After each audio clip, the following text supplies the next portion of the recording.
Warning. The following podcast contains spoilers for the film discussed, as well as strong language. Viewer discretion is advised. Warning. This episode may contain discussion of highly sensitive and disturbing subject matter, including murder, mental illness, and sexual violence. Listener discretion is advised.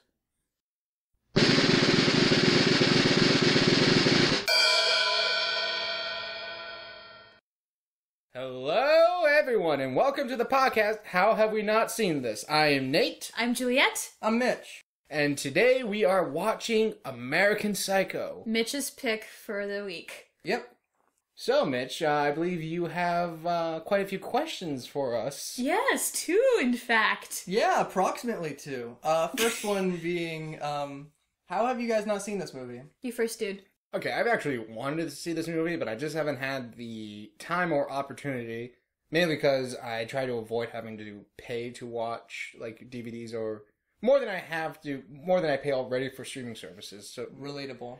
And also, like, yeah, this is not something I can watch with the rest of my family. That's fair. Yeah, it's a very graphic movie, to say the least. So it's a lot hard to justify such purchases. Yeah, because you don't like watching movies alone, right? Yeah, he doesn't. No, I don't. Yeah, you mentioned that. I forget which movie, though. I think it was a thing. Oh, it was when we were doing, we were talking about comedies. I think it might have been when we were doing Muppets Christmas Carol, when you said, Yep. watching a comedy alone is kind of sad, because you don't have, like, the group laughter. Oh, yeah, definitely. Yeah. I have heard good things about this.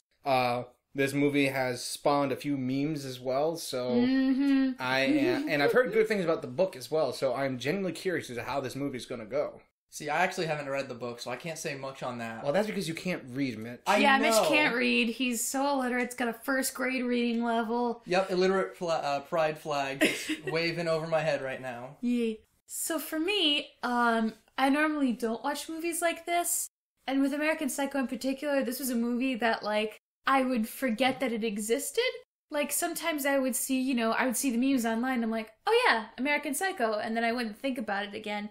But now I feel like I'm ready to watch this movie because lately I've been reading Stalker books and watching Stalker TV shows, so... Stalker books? Yeah, I don't want to say the like specific thrillers? title. Yeah, sort of. Like, the series You on Netflix? No. Okay, it's... So why don't you want to list the specific titles? I'm now kind of curious. Well, I just don't want to get sued. You won't get... We are literally doing a podcast. We can't Touche, alright. Sorry, that's my own fear. Yeah, but I've been reading the book You, I've been watching the series on Netflix, so this is going to be different for me, but I am very much looking forward to it. I feel like I am ready to watch this movie now. Alright, then, that's interesting. Mitch, I believe you have a second question for us. The last question. What are your expectations for this movie? I'm expecting to be deliciously creeped out. I've seen the photo of, Christian Bale smiling and holding the bloody hatchet, and I want him to keep me second-guessing. I want to be sitting on the edge of my seat. I want to be shocked and appalled. I just want this movie to mess with my head. I'm hoping it's going to be as good as the critics say. I've heard that this is a hell of a mindfuck that really examines, like, not just... insanity in general, but the specific type of insanity found in 80s New York, Wall Street kind of insanity. Like, that's a special kind of crazy. Like, the kind of crazy that you get with the vapid, wealthy, like this kind of artificiality of our lives that you only really have been able to create in recent times in that one place during that one decade. Wolf of Wall Street touched upon it, but in a totally different way. Yeah, I hope this movie also touches upon it. Not just touches upon it, but explores it fully, intimately. I actually haven't seen Wolf of Wall Street, so Me neither. Yeah, I have. You know what? We could put that on. I'd totally be down for Wolf of Wall Street. Just to, like, compare and contrast this with, like, American Psycho if it's about the business culture of Wall Street. Oh, for, like, the next... Or just some podcast. Some future podcast. That would be very interesting. The movie is super long. Yeah, it is. I know that much. But, alright then. So I think we've covered our expectations for this movie. So we will take a short break, and when we get back to you, we will discuss American Psycho with Christian Bale. Pray for us that our sanity is still intact after this, that we don't go crazy and start chopping people up. I think the worst sin is being naked but only wearing socks. Oh, that's the best one, though. Wait, That's what? the one that's the one that get you sent into, like, the deepest pit of hell, like, right in Satan's mouth. What are you guys talking about? Well, you see, in Dante's Inferno, Satan is in the very center of hell, and his 3 heads chew on the 3 biggest traitors. I thought it was just 1 head. I think. No, 3. Really? Mm-hmm. Yeah, but what does socks and underwear have to do with Dante's Inferno? That's what I'm asking. It's a guy thing, more than anything. I have feel no idea what you're talking insulted. about. I really don't know what you're talking about, Nate. I don't know. We'll get right back to you. Wish him luck. Pray for us. Oy vey. And we're back. We just finished watching American Psycho. And, what do y'all think about it? Holy shit. I liked it. It was twisted. It was disturbing. I'm almost scared to say that I like it because I don't want people to think that I like it because I identify with Patrick Bateman. That couldn't be further from the truth. But it was interesting. It was very, very interesting. And you could definitely tell that this was adapted from a book. This was a horrifyingly beautiful movie. Yes, there you go. This movie's acting and the score and the cinematography were all, like, top notch. Like, this is a very... Okay, I feel like I need to... This really does a good job at capturing the very specific soullessness of that very specific setting. Mm. And I think, like... Man, this is really hard to put into words. I'm still mulling it over, digesting it like a tough piece of beef. It makes me feel glad that we've grown up in the era that we have. Just like the contrast between the world of this movie and the world we live in.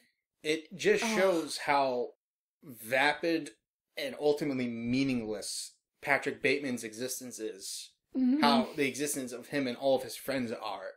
They just... Like, it's so well crafted. There are so many little details that contribute overall from, like, the props and the... Like, little details you wouldn't notice, especially since I've heard this is based on a book, and the book itself included little details that would play with, like, at the first glance it looks normal, and then at the second glance, or the second read, you realize, wait a minute, this is not right. Everyone in this movie is just...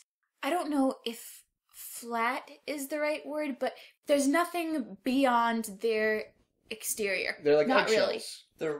Yeah, that's a good way to put it. They're, like, stereotypical and whatnot. They're shells. Yeah. Nothing more. In fact, the only person with humanity, arguably, that we see in the movie is Jean. Yes. Yep. And one could argue that that's the reason why he doesn't kill her. But I'd also like to point out that I am of the, the little large group that believes that Patrick is just making this shit up in his head. Now, do we know if he's in the book? The book itself keeps it ambiguous. Mm-hmm. Okay. Just that this movie keeps it ambiguous. Like, my God, this movie does such a good job at making you wonder if this is real or if this is just his sick imagination. Especially with the ending, now that you mention it. Or how about the fact that he could chase her down with a roaring chainsaw without anyone fucking looking? Yeah, that's the point. It's like he's in this whole apartment complex and no one hears this loud chainsaw at 3 a.m. The murders are so, like, just like everything else, the murders, when you look at them at a second glance, they don't make any sense. Do you think this is... What's the point of using newspapers to prevent bloodstains when the blood's just going to seep through and stain everything anyway?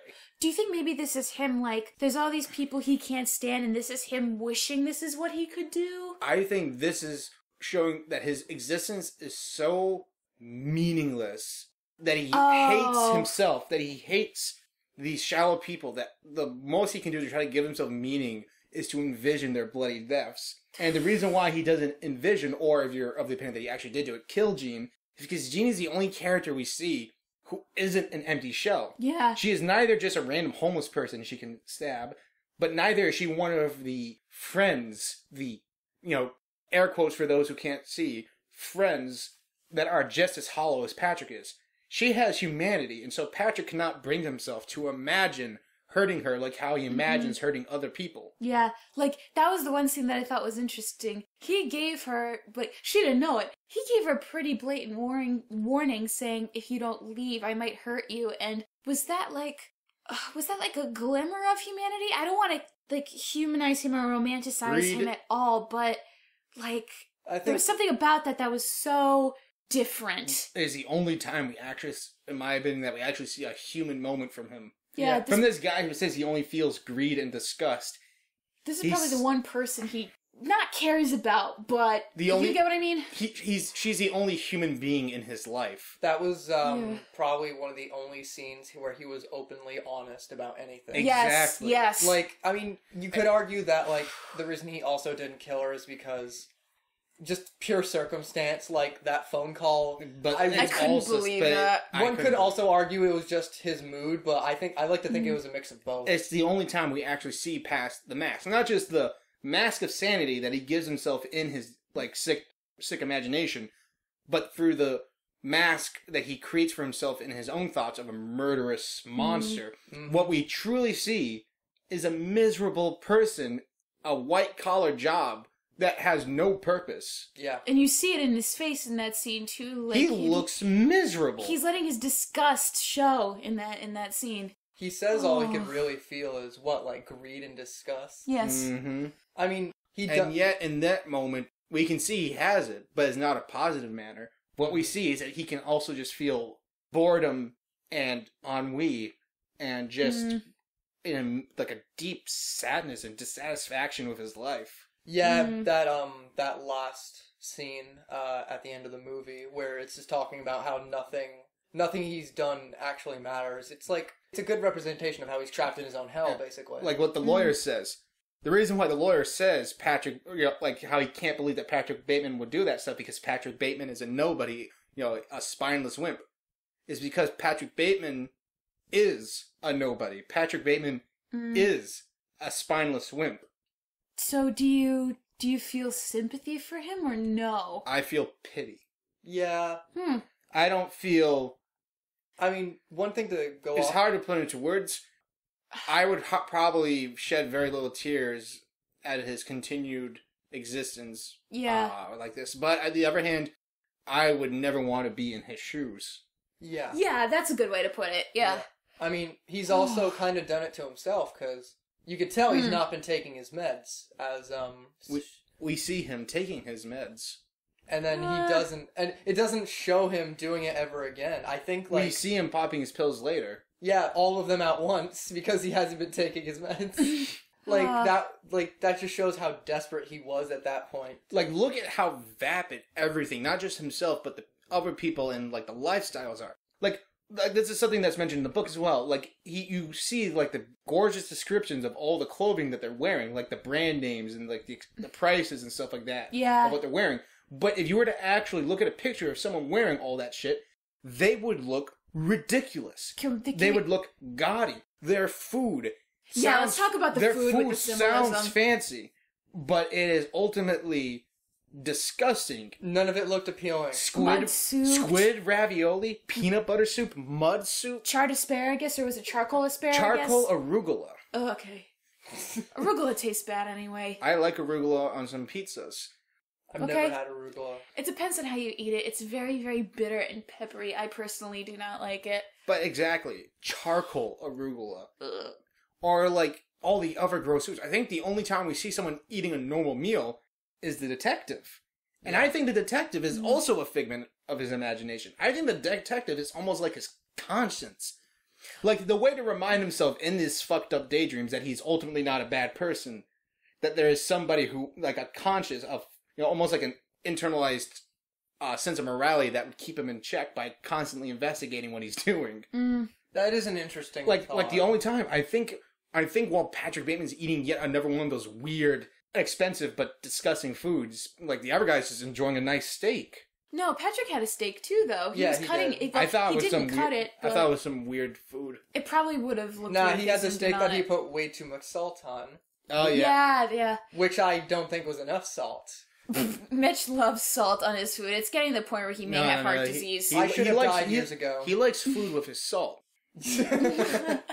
Well, in the first scene, I would say that was a scene where the food looked appealing too for like a second. I think it looked appealing, but I think from what I saw, it was quite disgusting to eat. Did you guys hear how much that stuff was? Like, $570, right? It was $570 when the 5 of them went out to dinner that night. it was ridiculous. Yeah, and then the scene where they threw out their credit cards onto, like, the bill, I was like, holy shit, imagine living in a world where you could toss your credit card that casually anywhere. This is like 1980 something? 1990 something? This is 17... This is... Because Reagan was still president. And this is before the end of Reagan's second term, when he mentions the Iran-Contra affair. Yeah, so late 80s. Oh, boy. Yeah, this is...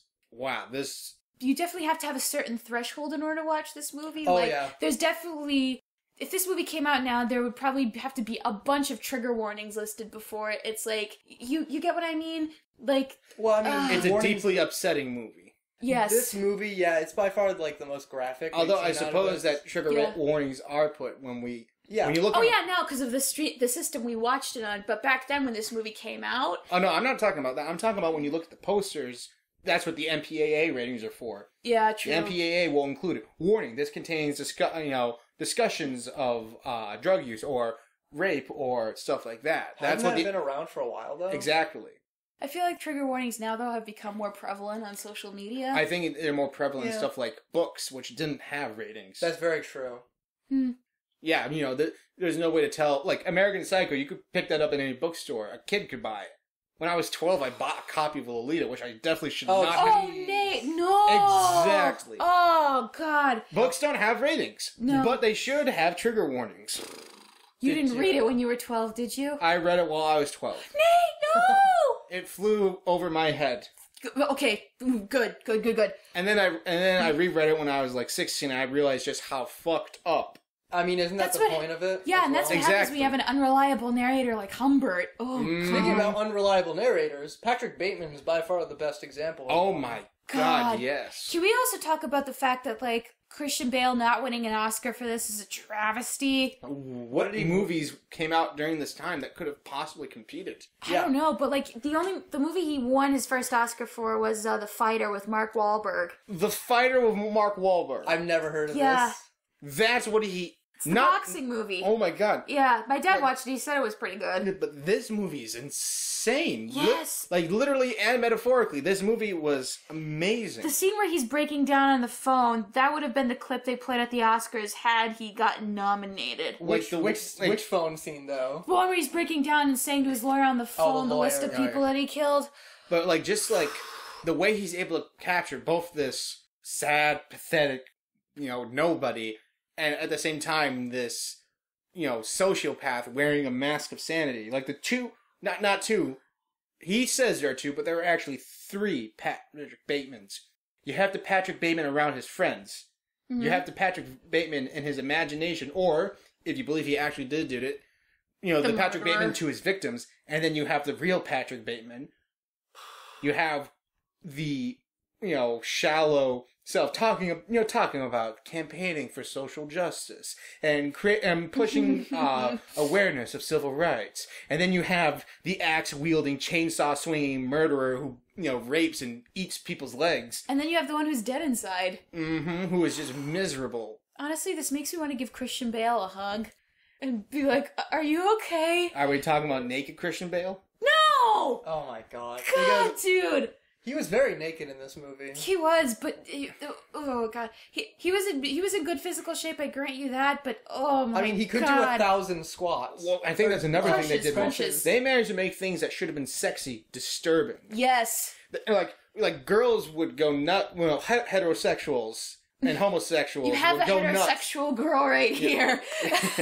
They would go. They'd go nuts over.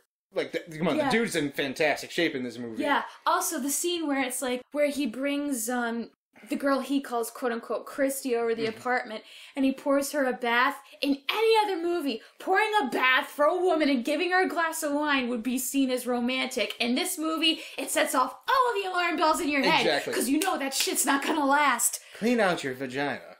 The way he said his lines was... beautiful. It was just dead and expressionless. Yeah, they managed to make sex disturbing.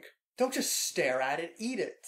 Oh God. Or how about the fact that he's just checking himself out while he's having sex? Yeah, that really that was the only hilarious part of that whole thing. But then at the end, when it cuts to him with the coat hanger saying we're not finished yet, and the way those girls leave, you're like, I don't want to. No. The thing is, the book goes deep. like a very graphic descriptions of what he does. Don't tell me what they are. Exactly. I'm not going to go into it. For one thing, there's so much I can't remember any of it. Okay. Wait, I thought you didn't read the book. I've read bits and bobs. Okay, so just like online reviews or something? Like, I saw it at a bookstore, I opened it up. And skimmed through it? I skimmed through it, read a few pages, but I didn't have enough money to buy it. Would this be a book that you would want to have on your bookshelf, honestly? That's my question. So then I could pull it out and talk about it while I'm preparing to chop someone up with an axe. To Huey Lewis in the News, is a tip to be square. Like, oh my gosh, we should talk more about the music. There are so many ways. Oh man, the soundtrack for this was amazing, and the way they used it. I'm not talking about the soundtrack. I'm talking about how they can go in from so many directions, talking about how vapid his life is. From the food to the beauty product. The beauty product, how he describes it as a gel-based, water-activated cleansing product that that does exfoliate. It's shampoo. It's fucking shampoo. But also the scene where he has that mask that hardens on his face and then he peels it off. The symbolism in that is amazing. Yeah, but you're talking about that symbolism. I'm talking about like the way they just show how I'm kind of running out of words for meaningless. You got shallow, you got vapid. Well, this self-care routine, self-care is supposed to be, taking time for yourself and, taking a little time to recharge. This is like the polar opposite of self-care. He doesn't have you get what I mean? He has nothing to do, so he just throws himself into this kind of stuff. Yeah, he throws himself into his products. He throws himself into his clothes and his food. Mm-hmm. But it's just like... It's all to cover up that there is no real Patrick Bateman. It's just a nobody. One. Yeah, he sums up his character very well when she says, "Why do you work this job if you don't like it?" Because I want to fit in. Yeah. That's who he is. Yep. He hates these people, and yet he desperately wants to be with them. Yeah. Jesus Christ on a stick. And going back to the music, that's probably the one thing he's actually enjoyed in this movie. I would argue against that. Really? Well, actually, let me rephrase that. He likes the music, but to keep up the image of the, and the the pretentious Patrick Bateman who eats peanut butter fucking soup, and he has to give this absurd analysis to these songs as if he has to justify why he listens to fucking Phil Collins. Or Whitney Houston. Exactly. He feels like to fit in.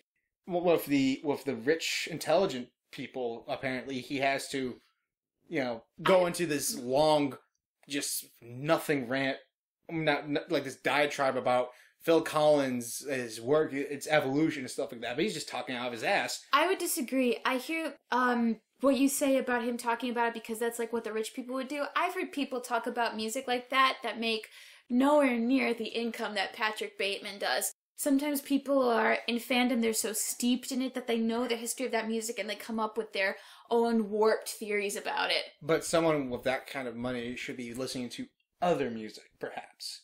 Do you mean he should be pretending to be listening to Bach? And so he's listening to pop songs, and so he, as if to make himself look like the rich intelligentsia, he gives these, as if he's trying too hard to justify why he listens to this music when he could just say, "Oh, I like to listen to Huey Lewis in the News." But some people do hold those pop icons up as gods. You know what I mean? The way. But this doesn't feel like a pop fan.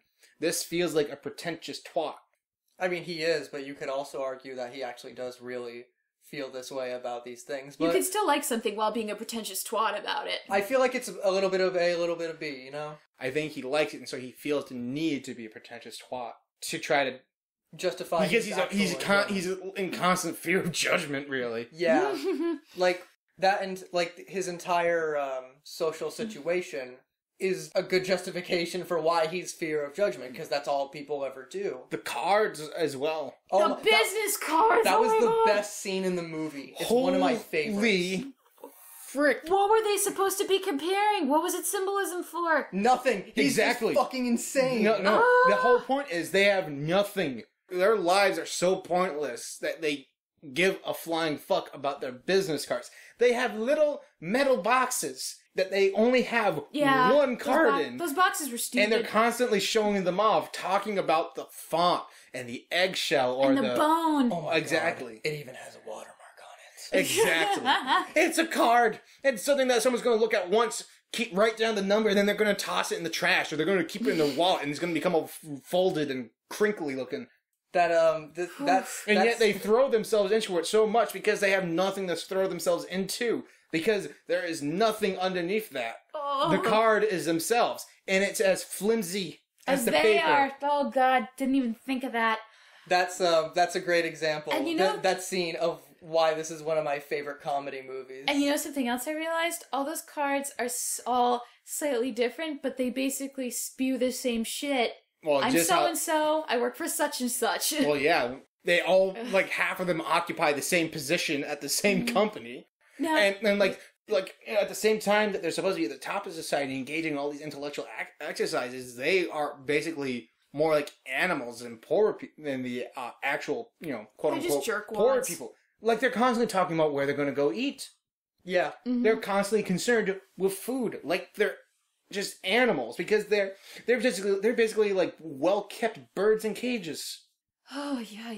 Because there's nothing else. Exactly. Now, Mitch, I'm curious. Why did you say this is one of your favorite comedies? Because I do not see this movie as a comedy. Franz Kafka used to go nuts laughing at his own works. I've not seen a Kafka movie. No. Franz Kafka is He's the a writer. Oh. Yeah. Metamorphosis. Yeah. Yeah, apparently he considered his works dark comedies. And the trial. Oh. Yeah, exactly. Why do you view this movie as a comedy? Well... there are funny moments, but I would not define this as a comedy.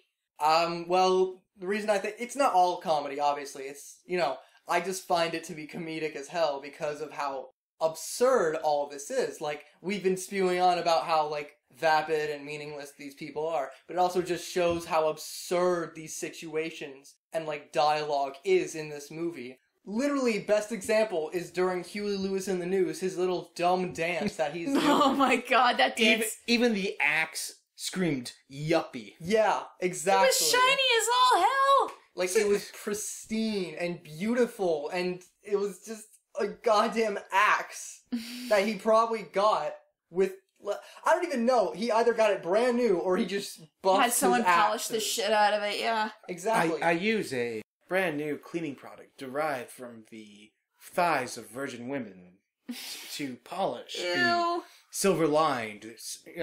Like, I can't even do it. It was like Christian Bale's narration is amazing. Yes. I pray to Christ that there's an audiobook of of him narrating the book? Oh my God. If he narrates that, I would pay good money to have an audiobook of American Psycho narrated by Christian Bale.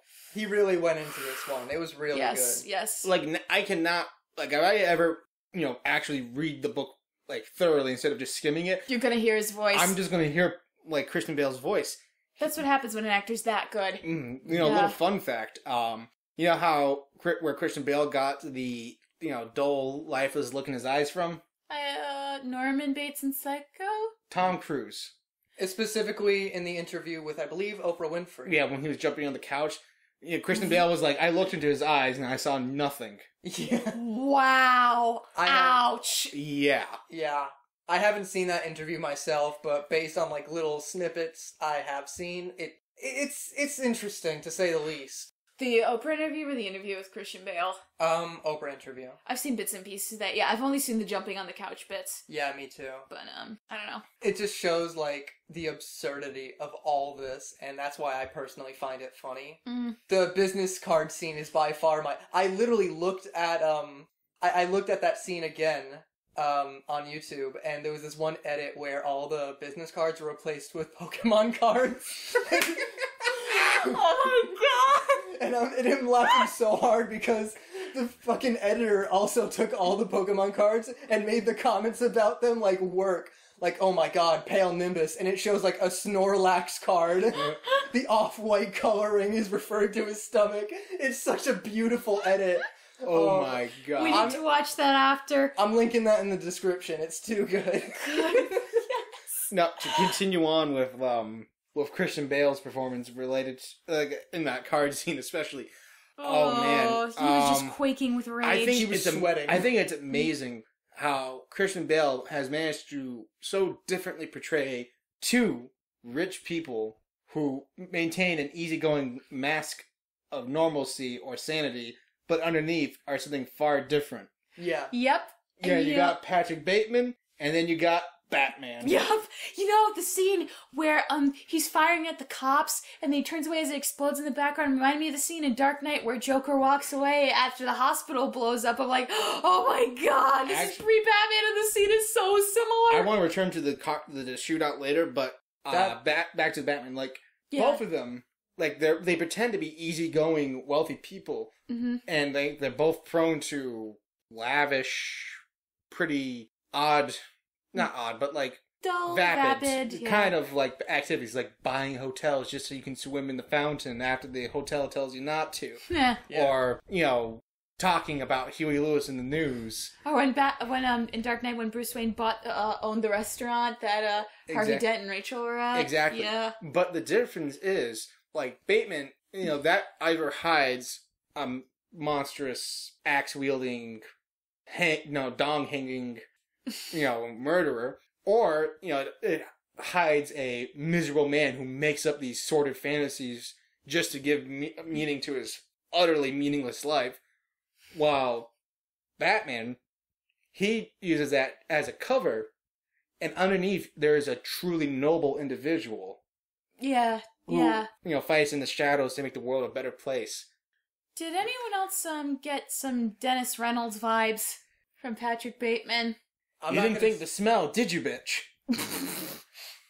That's one of his best quotes. Because of the implication. Oh god, that episode. That episode was something. Full disclosure, we're all big It's Always Sunny in Philadelphia fans. Oh yeah. And this was you know how Dennis used to say, I don't feel anything, and the techniques he used to get women to sleep with him, the Dennis system. I was like, if Dennis was more psychotic and rich, then you get where I'm going with this. I mean, they both obviously have narcissistic personality disorder. Let's be honest. Patrick Bateman is a successful Dennis Reynolds. Yeah. I could totally see Dennis Reynolds checking himself out in the mirror while he's banging two girls at once, flexing his muscles. Mm-hmm. That is that is the epitome of how much Bateman cares. Did you just say the epitome? Is it epitome? It's epitome. I don't care. That just shows the epitome of how much he cares about himself. It's just that, normally I'm the one who mispronounces a word. So it's nice being on the other You're talking about Crotchet Mitchell. Oh my god, throwback. Throwback City. Do we want to talk about Bateman's fiance, what's her face? Evelyn. Yeah, played by Reese Witherspoon. I felt bad for her, but I didn't at the same time because she was vapid as well. I barely remember anything about her. Well, and to be honest, so does Patrick. Well, the way he dumped her in that restaurant was terrible, though. Like, what did he say? You mean nothing to me or something like that? Yeah, I mean, granted, if you actually look back at that scene and at that very last shot, she doesn't actually seem that shaken up. I think she was putting on a show for the most part. Probably through their whole relationship, yeah. Yeah, just to hold on to it more, because, I mean, you're right, I don't remember much about her, but that's because this movie doesn't show her. No. And this movie is almost entirely Bateman. There's really no side characters. Well, that's because this is his story. He's the American Psycho. This is in all of this movie. Well, real or not, is within his mind. I mean, you could argue that his friends are like minor characters. Like you said, they're just eggshells. They're just props. They're stereotypes. I feel like this is where some of the few weak parts of the movie come in. I wouldn't say it's a weak part. Very few scenes that take place from the perspective of someone else. Like when Gene is looking for his notebook. I think once by doing that, you're taking a step outside of his head. I think that's... And I don't like that. I mean, like, that's the point where you're... I wouldn't say looking for the truth, but you're trying to see things from someone else's perspective to see what the hell is happening with Bateman, because at that point, he's basically, like, he's lost his mind, quite literally. I mean, throughout this movie... When did he ever have it? I mean, I do admit that the notebook scene isn't concrete proof of his crimes. Yeah. It is just, like... Yeah. For all that we know, that's just what he draws because of his, of his... incredibly messed up imagination. It's probably a way to release everything that he's bottling up inside himself. Yeah, that's the whole point. Like, it's supposed to be ambiguous. And I remember seeing this little thing about the director talking about the ending and how it's supposed to be ambiguous. And abrupt. Exactly. She didn't want it to seem like it was one way or the other. She wanted it to that's be how the ambiguous. book is, too. Yeah, exactly. That's the reason. And that reminds me of what I wanted to get back to from earlier. The shootout. Yeah. There are so many scenes that just are incredibly stylized and unrealistic whenever he's engaging in the crimes. Like, do you really think he'd be able to impale somebody by throwing a chainsaw at them from, 20 feet up in the air? Hell no, he'd probably miss. Chainsaws jam in flesh. How many bullets did he go through in one gun? How was he able Didn't to even blow count. up, 2 cop cars with a handgun? And they're Feed me trained. They're Feed trained me cops. a stray cat. Exactly. Yeah. Oh, poor Where did he cat. get the gun? Not just one gun. He had 2 guns on him for no reason that were never hinted at earlier. Why would he carry a gun? He doesn't even do that kind of stuff. Why would he shoot a cat? Why would he want to shoot a cat? I'm pretty sure that scene is all in his head. Exactly. Oh yeah, especially when the machine says "feed cat" into teller. It's Feed like, me yep, straight. he's nuts. Or but even when he's stabbing the homeless man, like the dialogue, And he it kicked sounds the dog. less of what an actual homeless person would say to him, more like what he would think Want a homeless the man. say. Exactly. Do you think the homeless man might have been a real death that he committed? I don't think so. I think it's just something he likes to imagine to try to put himself above the lessers, to try to make himself seem important when he's not. I mean, He's not important. No. pertaining to that scene, he was just talking about how he's gonna get this guy going up, but as soon as he touches him, immediately you could see, a change within Bateman. Yeah. Also, I find it interesting, Nate, what you said about how Bateman is not important, but that's kind of ironic considering he's the focal point of this movie. Mm-hmm. We don't even know what he actually does at his job. No, he's just We don't in see his we don't office. see him doing his work. We don't even know what he does. He makes appointments with people for lunch. And that's it. The stuff he writes in his notebook are just, graphic depictions of what he does or what he thinks about doing. Yeah. He's just listening on his Walkman or watching, or reading pornos while he's in his office. Or, making, or just basically harassing his secretary. Yeah, ugh. Oh, yeah. The one that he supposedly quote-unquote cares about. Yeah, Or- I remember during the movie when he's just like, wear high heels and a skirt. Oh, I was Jesus furious. I was furious. you guys were losing it. That's harassment. That's harassment. But it was definitely very common in that time period. Again, I'm glad I grew up now. It still happens, but to a lesser extent, I would hope. All right, Mitch. Anything on your list that you want to talk about? A decent amount of stuff, personally. Well, one thing I do want to talk about, actually, is the detective, Kimball. I do want to talk about that, because you kind of touched upon him, a little bit earlier, but... Yeah. Willem Dafoe plays the nice guy in this and still has the creepiest smile ever, with all those teeth. But he is not Willem Dafoe in this one. He is Willem DeFriend. I mean... You had to. One thing I want to, It's a tired old joke on the internet.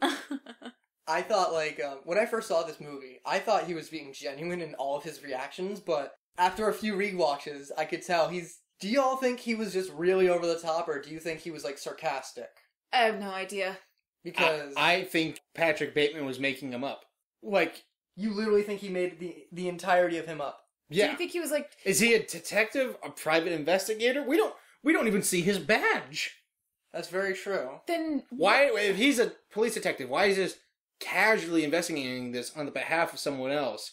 And he's not doing thorough detective work, and he's going to dinners with Patrick Bateman. True. To open him But- up. But on the other You hand, could argue he also he's trying to doesn't open him strike me as a private investigator. He just feels like a nebulous concept of an authority figure that Patrick Bateman puts in his mind as a way to keep himself in check.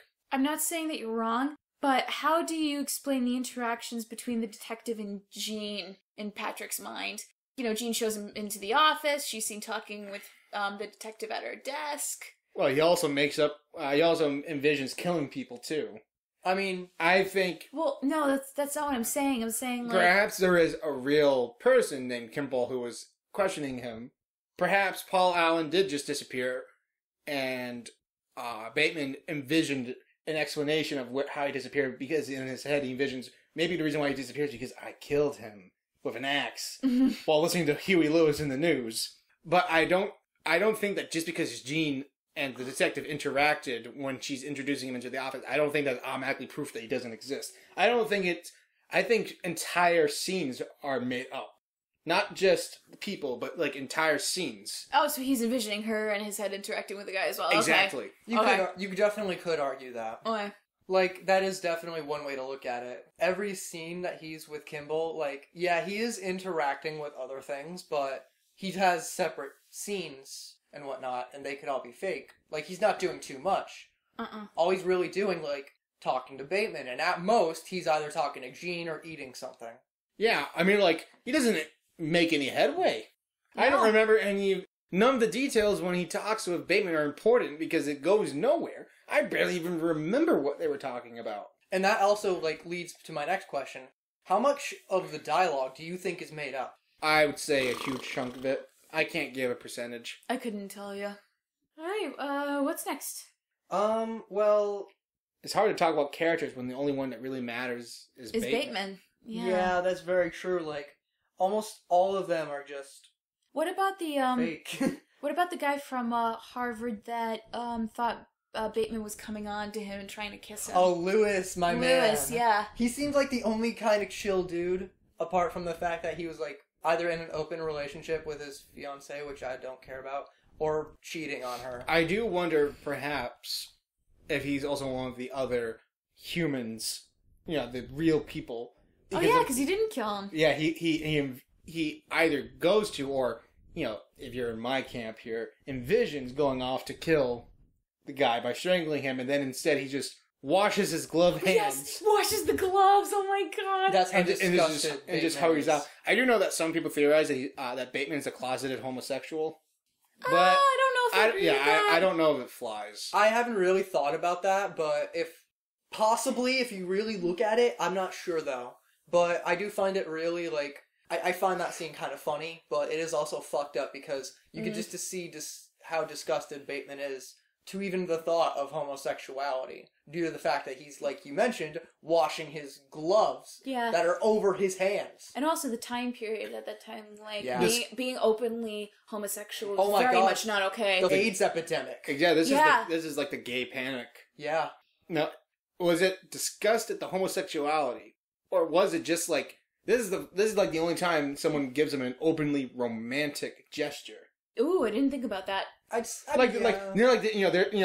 the sex he does, but instead the guy like opens his heart to him. I would say less like romantic, more intimate in terms of sexuality. It isn't like he kisses Bateman full on the mouth or tries to grab or like tries to hold him. He kisses his hand, the inside of his hand, his wrist. Yeah, that is such an intimate. Like, that's not something you would see people, like, just like a man and a call girl doing. This is, or even like a man who isn't really interested in his fiancée. This is a deeply intimate kind of gesture. Yeah. And it just fucking rattles him. You can see who the sub is. That came out of nowhere. I mean, like, I get what you mean. Think about it. Like, he's been on him all movie. Quite literally, almost. Yeah, touching the suit, too. I didn't even think about that. Like, he's been almost, like... He's been in the movie more than, like, Evelyn has. And you know what? Let's talk about Lewis's, like, wife. Or fiancée, I should say. Oh, the one that, what's her name? Is this the one that Bateman was sleeping with? Yes. She, I felt like, was trying to talk with Bateman in a more intimate way as well. She wasn't successful. And I feel like she was, talking about killing herself.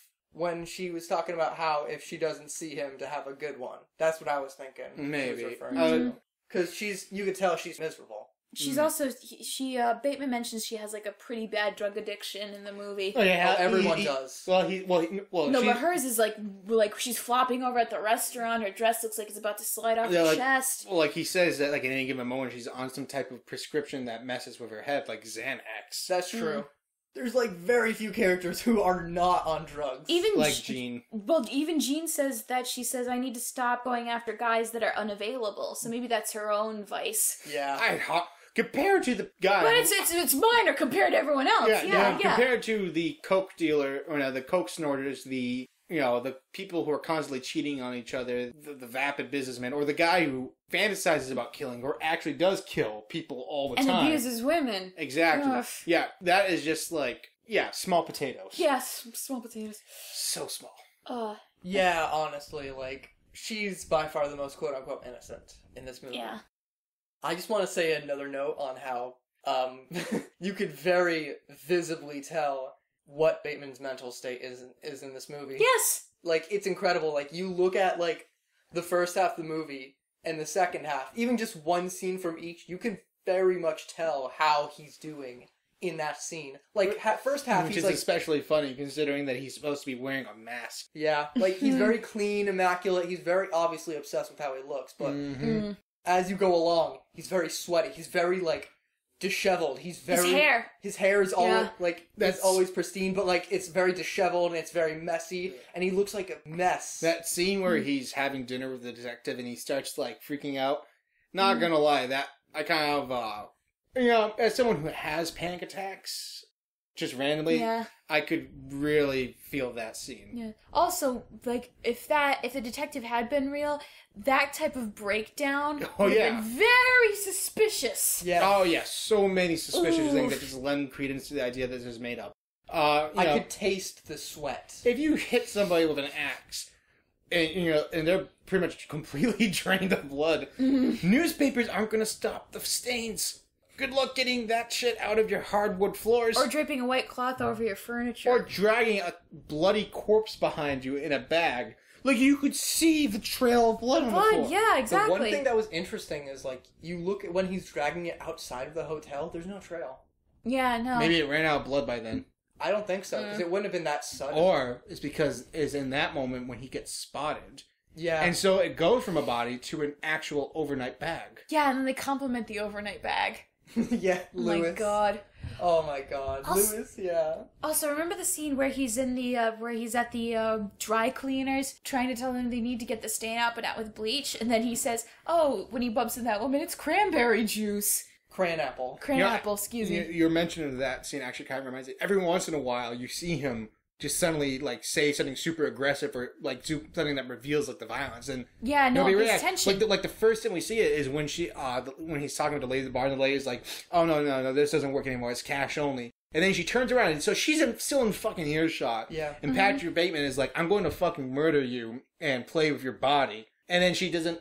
She just hands him his drinks. Like, those are the scenes where he says something, but that's not what he actually says. It's just what he says in his head. Yeah, I always interpreted that as, like, his inner monologue. You could argue that he did say that and she didn't hear him, but I'd like to, agree with Nate here. And then there's also that one scene where he's in that other club where, he's talking about, I do murders and executions. And then the woman's like, how do you like your job? Because I hear people in mergers and acquisitions. Yeah, not mergers and executions. Like, did he say mergers and acquisitions, or did he actually say murders and executions? He probably said mergers and acquisitions, but it's hilarious to think of the idea that she misheard him that badly. Yeah, honestly. And there is one more thing I want to bring up.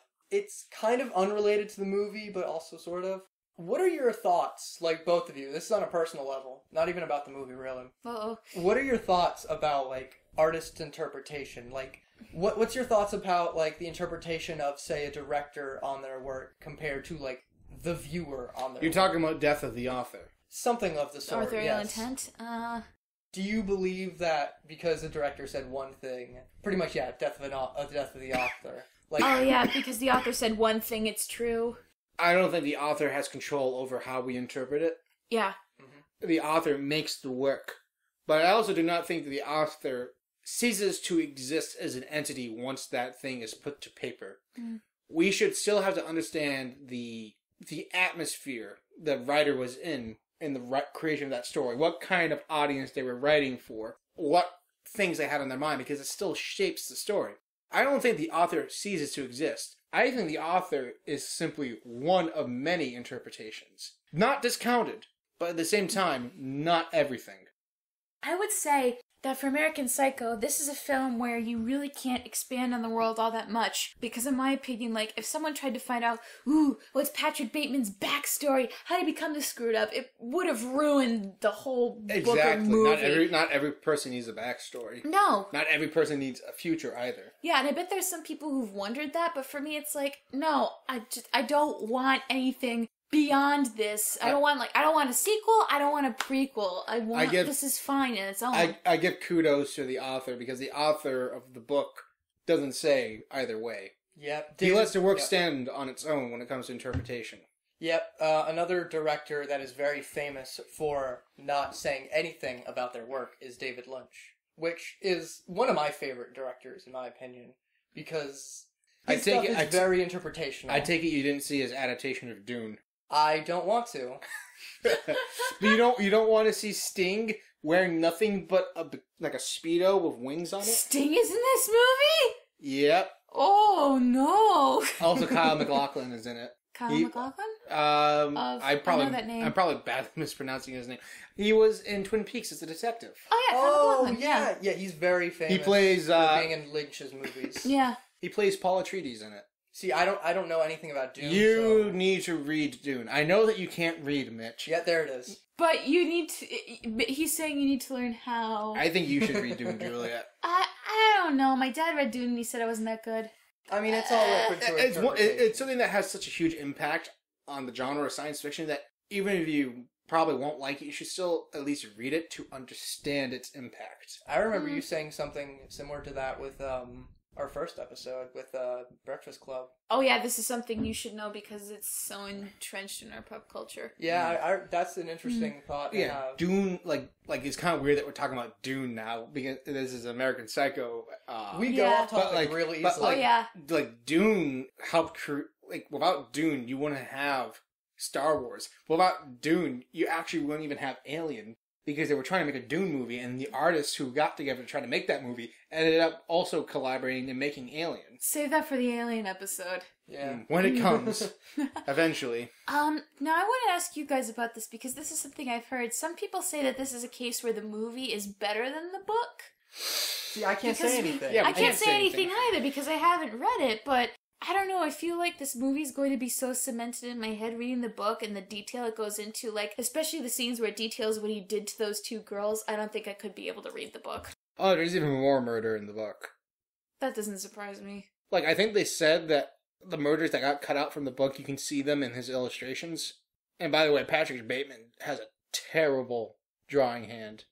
Looks like a kid drew it. Exactly. And he's using crayon. But he was literally using crayon in that one scene. I'm like, what restaurant is this? Not only was he using crayons in that one scene, but very much at the beginning, I don't know if y'all caught this, he asked for crayons from Gene. He asked for crayons.